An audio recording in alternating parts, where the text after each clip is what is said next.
할렐루야. 오늘은 하나됨을 위하여라는 제목으로 같이 은혜를 나누고자 합니다. 먼저 오늘 말씀 우리가 같이 읽기 원하는데요. 오늘 말씀 17절입니다. 우리가 17절과 18절 함께 읽겠습니다. 17절, 18절입니다. 시작. 예루살렘에 이르니 형제들이 우리를 기꺼이 영접하거늘 그 이튿날 바울이 우리와 함께 야고보에게로 들어가니 장로들도 다 있더라. 아멘. 자, 드디어 사도 바울이 세 번째 전도 여행을 마치고 지금 어디로 돌아왔어요? 예루살렘 교회로 돌아왔어요. 그랬더니 믿음의 형제들이 얼마나 반가웠던지 기꺼이 기쁜 마음으로 사도 바울을 영접을 했어요. 자, 그랬을 때 사도 바울은 제일 먼저 누구를 찾아갔느냐? 당시 베드로와 함께 또 다른 예루살렘 교회의 지도자였던 야고보 장로를 방문하게 됩니다. 이 야고보 장로는요, 예수님의 동생이고 또 여러분이 잘 알고 있는 야고보서를 기록한 사람이기도 합니다. 그 야고보 장로를 그가 방문했다 하는 것으로 우리가 보면 적어도 다른 12제자는 각 지역으로 흩어져서 전도를 하고 선교를 하고 있었다 하는 것을 우리가 알 수 있고요. 그리고 야고보 장로만 남아서 지도자로서의 역할을 감당하고 예루살렘 교회를 위하여 기도하며 그가 교회를 지키고 있었다 하는 것을 알 수가 있습니다. 근데 이 야고보 장로와 함께 그 교회 지도자였던 예루살렘 교회의 지도자들이었던 다른 장로님들을 함께 만나서 사도 바울이 그동안 이제 자기에게 있었던 일을 보고하게 되는데요. 19절을 한번 같이 볼까요? 자, 19절입니다. 바울이 시작. 바울이 무난하고 하나님이 자기의 사역으로 말미암아 이방 가운데서 하신 일을 낱낱이 말하니. 아멘. 자, 여기 보니까 자기를 통해서 하나님이 이방 가운데서 하신 일을 낱낱이 보고했다. 하나님이 이방 가운데서 일을 하셨다라는 거예요. 특별히 사도 바울이 이제 각 지역을 다니면서 또 도시마다 복음을 전할 때에 많은 기적도 일어나고요. 귀신이 떠나가고 병든 자가 고침받고 그 안에서 구원받는 사람들이 날마다 더해지는 그런 일들이 일어났죠. 그런데 그 가운데서도 특별히 인상 깊은 도시가 어디였는가 하면은 에베소입니다. 에베소. 이 에베소라는 도시는 사도 바울이 두 번째 전도 여행을 했을 때는 그 지역이 누구를 섬기는 도시였는가 하면 아데미라고 하는 그 다산의 여신을 섬기는 도시였거든요. 그러니까 그 아데미 여신의 동상을 만들어 가지고 그 영업으로 수입을 올리면서 살아가는 그런 은장색들도 많이 있었어요. 그래서 그 에베소에서 은장색 가운데 오늘날로 말하면 협회장과 같은 조합장 또는 협회장과 같은 역할을 했던 사람이 데메드리오인데 이 사람이 중심이 돼가지고 선동을 해서 바울과 바울의 일행을 연극장으로 다 끌고 들어가서 돌로 쳐서 죽이려고 하는 그런 위험한 일을 그야말로 사도 바울이 다른 곳에서는 내가 그때 죽은 줄로 알았다. 이렇게 그가 고백을 할 만큼 큰 위협을 받기도 한 곳이기도 합니다. 그런데 세 번째 전도 여행을 했을 때는 하나님이 놀라운 일을 행하셔서 어떤 일이 일어났느냐? 그 가운데서 심지어는 점을 보고 관상을 보고 마술을 행하는 오늘 우리로 말하면 박수무당들 이런 사람들이 다 하나님 앞에 회개하고 돌아오는 일들이 일어나는 거예요. 그래서 그들이 자기들이 교과서처럼 보던 그 점술사들이 보던 책들을 다 가지고 나와서 그들이 회개하고 그리고 그들이 다 마당에서 불을 태웠는데 그 책이 어느 정도였느냐? 성경에 보니까 은 5만이나 되었더라. 이렇게 얘기를 해요. 은 5만은 은 5만 드라크마를 이야기하는데요. 쉽게 드라크마는 하루 일당이고요. 하루 일당을 10만 원으로 계산을 하면 한 지금의 50억에 해당이 되는 그야말로 그만큼 많은 사람들이 하나님 앞에 회개하고 돌아왔다 하는 것을 이야기하는 거죠. 이거 누가 하신 일일까요? 하나님이 하신 일이었죠. 이와 같은 일들을 사도 바울이 보고하게 될 때에 그때 이제 야고보 장로와 그 이야기를 보고를 듣고 선교 보고를 듣고 모든 장로들이 크게 기뻐합니다. 그런데 기뻐하는 데서 끝나지 않고 그들이 내심 사도 바울을 기다렸어요. 바울에게 하고 싶은 얘기가 있었거든요. 자, 그게 무엇인가? 우리가 20절과 21절.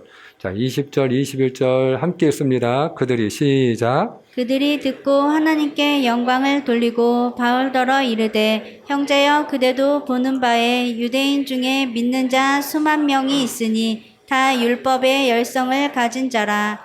내가 이방에 있는 모든 유대인들을 가르치되 모세를 배반하고 아들들에게 할례를 행하지 말고 또 관습을 지키지 말라 한다 함을 그들이 들었도다. 아멘. 20절에 보니까 유대인들 가운데 예수를 믿는 그리스도인이 몇 명이라고 지금 소개되고 있죠? 수만 명. 그러니까 당시 인구를 생각해 보면 얼마나 많은 유대인들이 또 하나님 앞에 돌아왔는지, 예수를 믿고 회개했는지를 우리가 알 수 있죠. 자, 그런데 중요한 건 무엇인가 하면은 그 예루살렘 교회에 소속된 그 수만 명이나 되는 그 유대 그리스도인들이 사도 바울에 대해서 좋지 않은 감정이 있었다 하는 거예요. 반감이 있어요. 심지어는 적대감이 있었어요. 그게 뭐냐? 그들이 바울에 대하여 오해하고 있는 세 가지가 있었어요. 21절에 보시면 첫째로 바울은 모세를 배반한 사람이다. 두 번째, 할례를 행하지 말라고 가르치는 사람이다. 세 번째, 관습이나 전통을 무시하는 사람이다. 그런데 이 세 가지는 예수를 믿는 유대 그리스도인들도 여전히 중요하게 여기는 것들이었거든요. 그러니까 이 유대 그리스도인들은 어떤 믿음인가 하면은 예수 믿어야 구원받는다? 아멘이야. 그래서 예수를 믿은 거예요. 자, 그런데 중요한 건 뭐냐면 여기에 끝이지 않고 예수를 믿어야 구원을 받지만 그걸로 충분하지 않고 무엇도 지켜야 된다?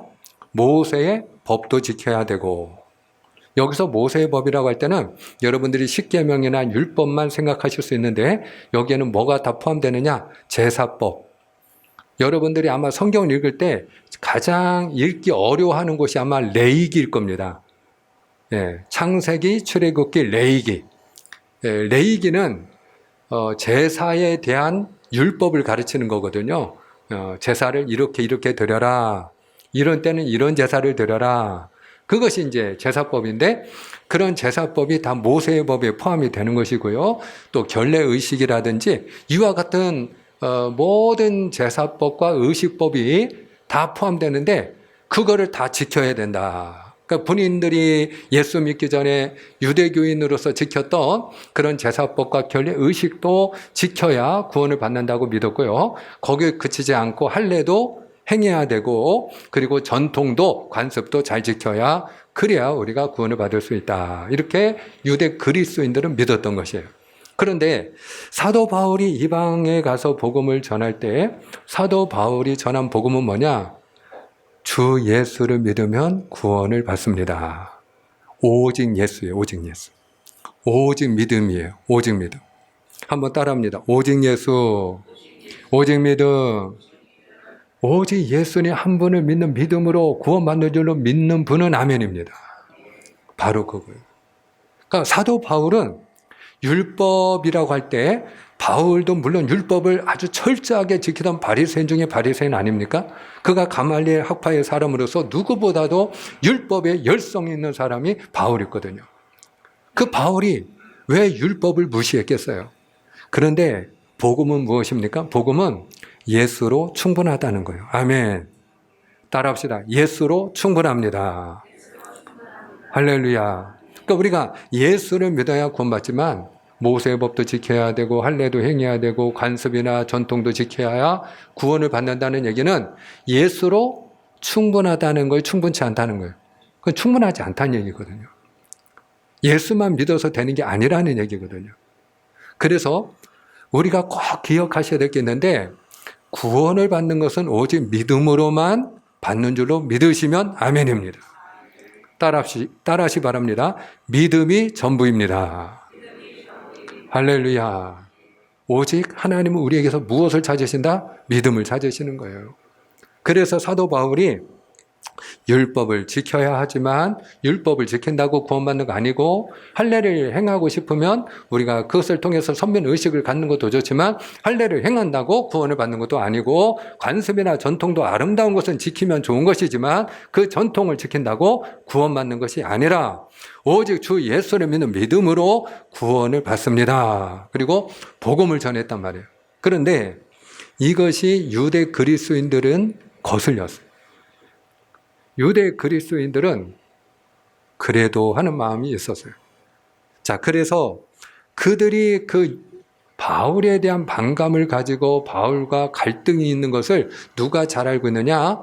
이 야고보 장로가 그걸 간파한 거예요. 그걸 본 거예요. 그래서 야고보 장로가 사도 바울을 아끼는 마음으로 오해도 풀고 또 교회 안의 갈등도 풀기 위해서 대안을 제시하는 거예요. 이렇게 하면 어떻겠느냐. 그리고 대안을 제시하는데, 자, 그 말씀이 오늘 22절로 24절까지인데요. 교독하겠습니다. 제가 22절, 여러분 23절, 24절은 다 같이. 그러면 어찌할꼬 그들이 필요한 그대가 온 것을 들으리니 우리가 말하는 이대로 하라. 서원한 네 사람이 우리에게 있으니 다 같이 그들을 데리고 함께 결례를 행하고 그들을 위하여 비용을 내어 머리를 깎게 하라. 그러면 모든 사람이 그대에 대하여 들은 것이 사실이 아니고 그대도 율법을 지켜 행하는 줄로 알 것이라. 아멘. 여기 서원한 사람 4명이 있다는 거예요. 서원한 사람. 23절에 있죠? 예. 서원한 사람은 유대인일까요? 이방인일까요? 유대인이죠. 이방인들은요, 서원이라는 개념 자체가 없어요. 그러니까 이 서원이라는 개념은 하나님을 믿는 유대교인들이 가지고 있던 개념이에요. 그러니까 서원이라는 게 뭐냐? 말 그대로 하나님과 약속을 하는 거예요. 우리가 잘 알고 있는 나실인 가운데 대표적인 사람이 삼손 아닙니까? 네, 삼손은 자기가 일생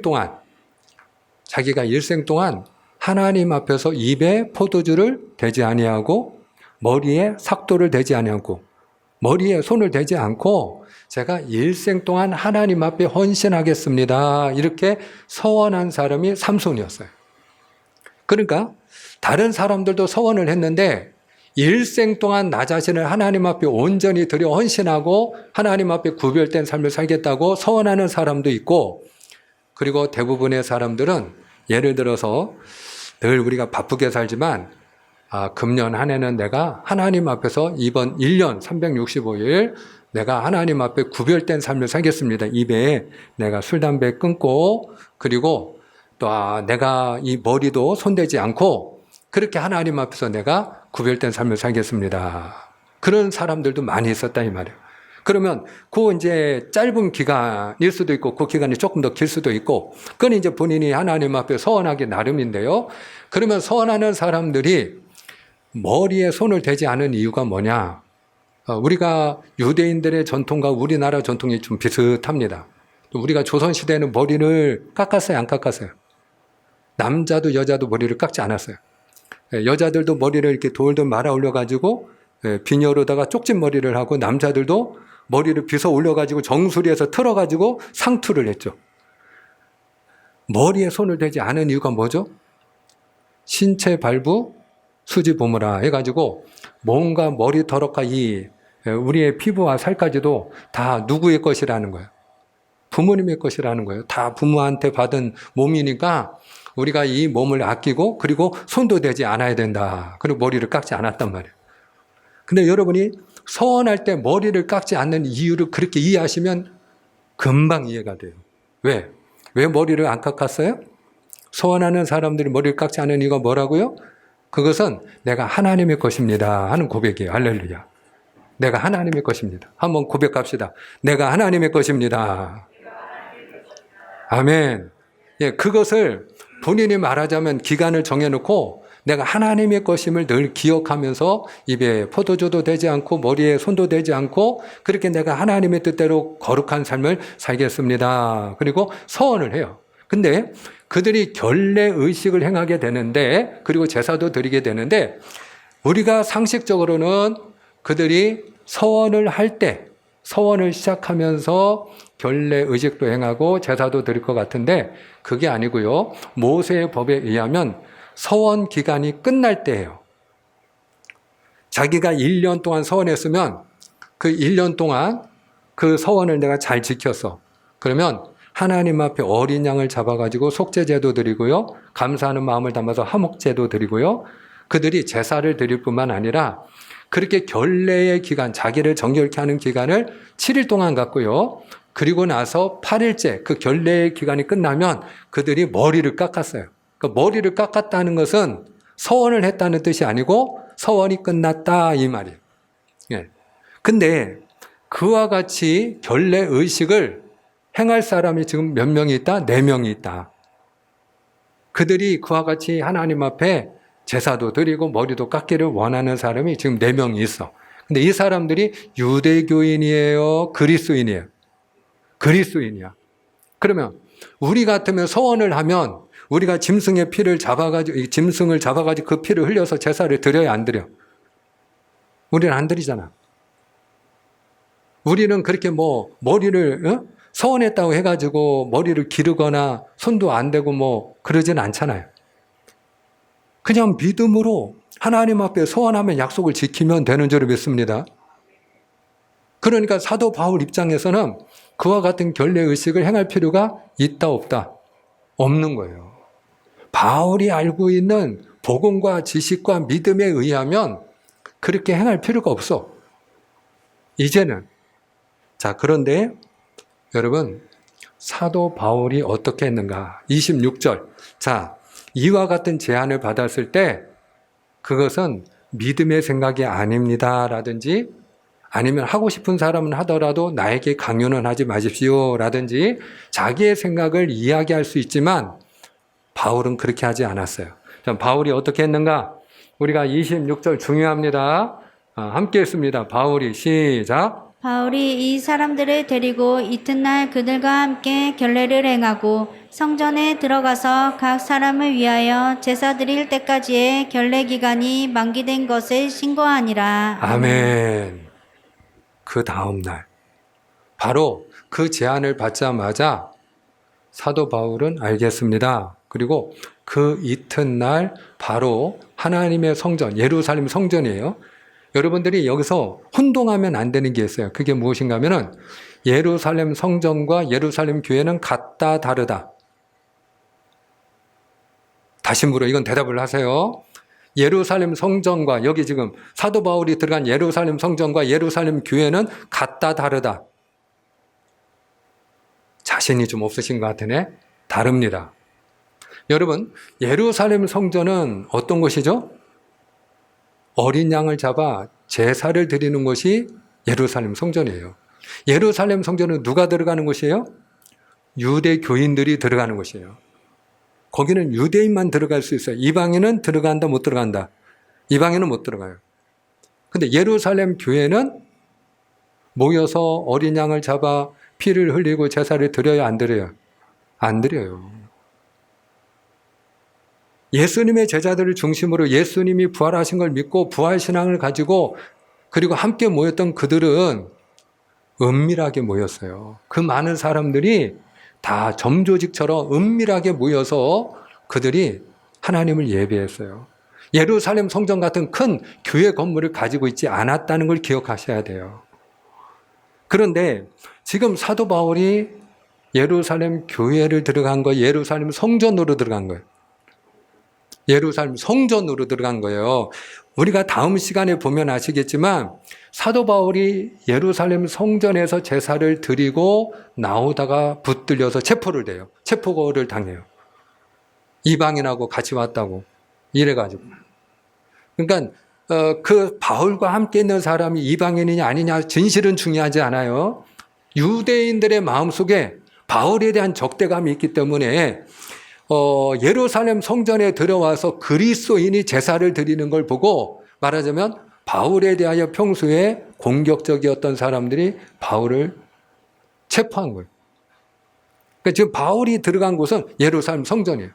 그러니까 예루살렘 성전에 들어가서 유대 교인들이 지키는 율법대로 모세의 법대로 제사를 드리고 결례의식을 행한 거예요. 굉장히 위험한 일이었어요. 말 그대로. 그리고 번거로운 일이었어요. 그리고 바울의 믿음으로 보면 저나 여러분의 믿음의 근거에서 볼 때도 불필요한 일이었어요. 자, 그럼에도 불구하고 바울은 야고보 장로가 제안한 대로 그렇게 유대 그리스도인들이 원하는 대로 그 제안을 받아들였다, 받아들이지 않았다. 받아들였다. 따라합니다. 받아들였습니다. 왜 받아들였을까요? 줏대가 없어서? 판단받는 게 무서워서? 사도 바울은요, 다른 사람이 자기 자신에 대하여 비난하거나 판단하는 걸 지극히 작은 일로 여겼던 사람이에요. 그래서 고린도전서 4장 3절을 우리가 확인하기 원하는데요. 고린도전서 4장 3절에 사도 바울이 이렇게 얘기를 합니다. 너희에게나 시작. 너희에게나 다른 사람에게나 판단받는 것이 내게는 매우 작은 일이라 나도 나를 판단하지 아니하노니. 아멘. 판단받는 일을 바울은 크게 여겼다고요, 작게 여겼다고요? 작은 일로 여겼어요. 그럼 저나 여러분은요? 우리는 다른 사람이 나에 대해서 평가하고 판단하고 뒷담하는 거에 대해서 우리는 크게 여기나요? 작게 여기나요? 알아서 스스로 자문자답하세요. 여러분, 사도 바울은 작은 일로 여겼어요. 다른 사람이 나를 어떻게 판단하느냐는 바울은 중요하지 않았어요. 그러니까 그가 욕먹을까 봐 그 제안을 받아들인 건 아니다 한 것을 알 수 있어요. 그러면 왜 그렇게 위험을 무릅쓰고 또 굳이 하지 않아도 되는 그 일을 그가 그와 같이 다른 사람들을 데리고 가서 본인도 결례의식을 행하고 제사를 드리고 머리를 깎는 그 일을 바울이 함께 했을까? 이유는 하나예요. 따라하시기 바랍니다. 하나됨을 위하여. 할렐루야. 누구와? 교회와 자기와 갈등을 빚고 있는 다른 성도들과 하나 되기 위하여. 그러면 이 하나됨이 왜 중요하냐? 여러분, 이 하나됨이 왜 중요한지를 사도 바울이 고린도전서 9장에서 이렇게 그가 설명을 했어요. 자, 고린도전서 9장 22절, 23절 너무너무 중요합니다. 약한 자들에게 시작. 약한 자들에게 내가 약한 자와 같이 된 것은 약한 자들을 얻고자 함이요. 내가 여러 사람에게 여러 모습이 된 것은 아무쪼록 몇 사람이라도 구원하고자 함이니 내가 복음을 위하여 모든 것을 행함은 복음에 참여하고자 함이라. 아멘. 바울은요, 유대인에게는 유대인처럼 이방인에게는 이방인처럼 그가 율법을 지켜야 된다고 하면 그렇습니다. 우리가 율법을 지키면서 예수를 믿으면 되는 겁니다. 그러니까 중요한 결론은 뭐 예수 믿는 게 중요하고 율법은 그 사람이 지켜야 된다고 하면 지키면 되는 거야. 근데 이방인들은 그 모세의 법대로 짐승을 잡아가지고 그 피를 흘려서 제사를 드릴 필요가 없으니까 바울이 율법 없는 자에는 율법 없는 자같이 행한 것입니다. 제사 드리지 않아도 되고요. 당신이 원치 않는데 할례를 할 필요도 없고요. 당신이 유대인의 전통을 지킬 필요도 없고요. 예수를 잘 믿으면 구원을 받습니다. 그리고 복음을 전했다 이 말이에요. 믿음이 연약한 자에게는 같이 믿음이 연약한 자가 돼서 그 사람이 우상의 제물에 대하여 그거는 귀신과 교제하는 일이고 부정한 일이고 그리고 부정 타는 일이기 때문에 더러워지는 일이기 때문에 먹으면 안 된다. 그러면 본인의 믿음으로는 다 하나님이 주신 음식이니까 먹어도 된다 하는 믿음이 있다 할지라도 하나님의 영광과 그 영혼을 구원하기 위해서 내가 평생토록 내 입에 고기를 대지 않아도 좋다.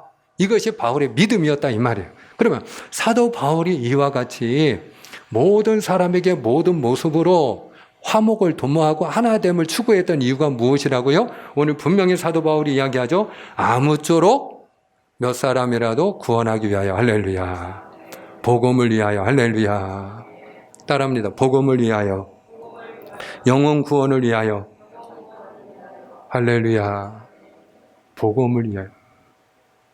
교회가 하나 될 때 복음을 전하는 교회가 되고 영혼을 구원할 수 있는 교회가 되기 때문에 사도 바울은 교회와 하나됨을 위하여 자기 생각을 내려놓고 그리고 그들이 이야기하는 그 모든 일들을 그가 사소한 일, 작은 일로 여기고 그 작은 일에 목숨을 걸지 않고 그리고 받아들였다. 자존심을 내세우기보다는 상대방의 의견을 존중하고 그리고 상대방을 배려하고 이해하고 상대방과 하나 되기 위하여 힘썼다 하는 것이. 사랑하는 여러분, 우리가 하나가 되는데 중요한 게 있어요. 사소한 일에 목숨을 걸지 않게 되기를 주님의 이름으로 축복합니다. 따라합니다. 사소한 일에 목숨을 걸지 말자. 이 부부간에도요, 사소한 일에 목숨 걸기 시작하면요, 같이 살기 어려워요. 그러니까 이 치약 짜는 거 가지고도 왜 밑에서부터 짜느니 안 짜느니 그래가지고 그게 나중에 사느니 못 사느니 이렇게 된다니까요. 어떤 분의 경우에는 이 밥상을 이제 치우는데 그 아내가 물티슈로 닦았어.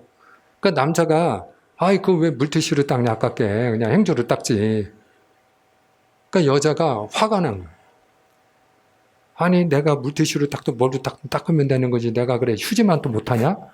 이런 집안에서 내가 어떻게 사냐? 그래가지고 사내 못 사내 하는 이런 일들이 다 사소한 데서 일어나는 거예요. 물티슈 한 장 때문에 이혼하는 일이 생기고요. 치약 짜는 일 가지고 이혼하는 일이 생겨요. 여러분 이런 일들이 교회도 마찬가지고 민족적으로도 마찬가지고 사실은 가만히 들여다보면요. 우리가 이런 일들이 왜 일어나느냐? 다른 데 있지 않아요. 사소한 일에 목숨을 걸어서 그래요. 근데 오늘 바울은 그와 같은 모든 일들에 대해서 작은 일로 여겼다는 거죠. 사소한 일에 목숨을 걸지 않았다는 거예요. 그래서 하나가 될 수 있었어요. 뿐만 아니라 우리가 하나됨을 위해서는 내 생각을 내려놓아야 될 줄 믿습니다.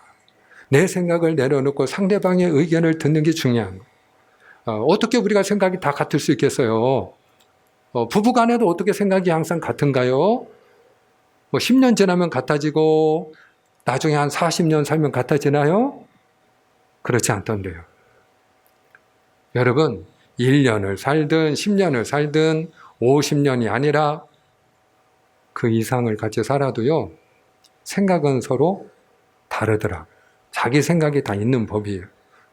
그런데 하나 된 가정이 있고 그렇지 않은 가정이 있어요. 그 차이는 뭐냐? 생각이 같아서가 아니고 상대방의 의견을 들어주는 거예요. 내 생각을 내려놓고 일단은 그래 당신도 한번 얘기해봐. 그리고 들어주는 거예요. 따라합시다. 들어줍시다. 존중합시다. 배려합시다. 그럴 때 여러분 하나가 되는 줄을 믿습니다. 내 생각이 있지만 그래요. 제사님 한번 말씀해 보세요. 권사님 한번 말씀해 보세요. 아 그러세요? 그리고 우리가 서로 들어주는 그런 관계가 될 때 화목하여지고요. 하나가 될 줄을 믿습니다. 오늘 사도 바울이 왜 이 하나됨을 위해서 그가 그 제안을 받아들였다고요? 영혼 구원을 위해서, 복음을 위해서. 주님의 이름으로 축복하는 것은 저나 여러분이나 우리 몸된 교회가 또 여러분의 삶 속에서 여러분의 가정이 이와 같이 우리가 사소한 일에 목숨 걸지 않고 내 생각을 내려놓고 서로 존중하고 배려하고 이해하고 우리가 함께 하나됨을 위하여 애쓰고 힘쓰므로 인하여서 저나 여러분을 통해서 합평케 하는 그런 은혜가 임하기를 축복하고요. 저와 여러분을 통해서 복음이 증거되고 아무쪼록 몇 사람이라도 더 구원받는 그런 놀라운 일들, 하나님의 영광 받는 일들이 일어나기를 축복합니다. 기도하겠습니다.